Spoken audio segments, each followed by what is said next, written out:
गणेश पर्व की अखिल विश्व के गणेश भक्तों को मैं बहुत बहुत शुभकामनाएं देता हूं।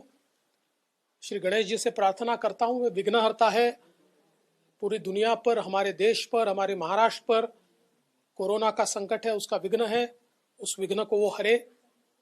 साथ साथ लगातार हम लोग देख रहे हैं, कभी बारिश होती है, कभी किसी प्रकार की आपत्ति आती है, कभी तूफान आता है।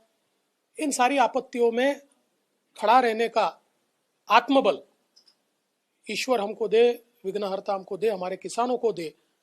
और चूंकि वे बुद्धि की भी देवता है, तो ये भी उनसे प्रार्थना है कि हम सभी को सुबुद्धि दे, हमारे हाथों से अच्छे कार्य हो। इस प्रकार की प्रार्थना मैं उनसे करता हूँ।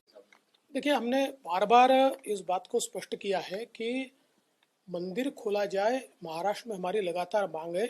केवल इसलिए नहीं है कि हमको जाकर ईश्वर का दर्शन करना है, हम तो हिंदू है, हमारे तो 33 करोड़ देव है, आप में भी हमारे भगवान है और यह दीवाल में भी हमारे भगवान है।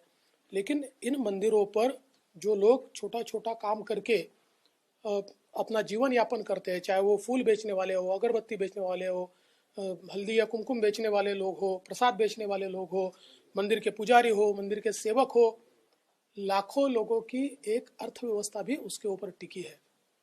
और जब हम महाराष्ट्र में दारू की दुकान, मदिरालय खोल सकते हैं, तो मंदिर बंद रखने का तुक क्या है, मैं समझ नहीं पा रहा हूँ। तो मैं ईश्वर से प्रार्थना करता हूँ कि ईश्वर ये भी सुबुद्धि दे सरकार को। क्या गणेश पर्व, यह मुंबई का एक बहुत महत्वपूर्ण पर्व है, महाराष्ट्र का बहुत महत्वपूर्ण पर्व है और देश का भी महत्वपूर्ण पर्व है। लेकिन मुंबई में इसकी बात ही कुछ और होती है। हम ये समझ सकते हैं कि कोरोना के कारण सरकार ने कुछ रेस्ट्रिक्शंस लगाए हैं, लोगों ने भी उसका पालन किया है, छोटी मूर्तियां लाई है, मंडप कम सजाए हैं, कम से कम भीड़ हो, इस प्रकार का प्रयास किया है।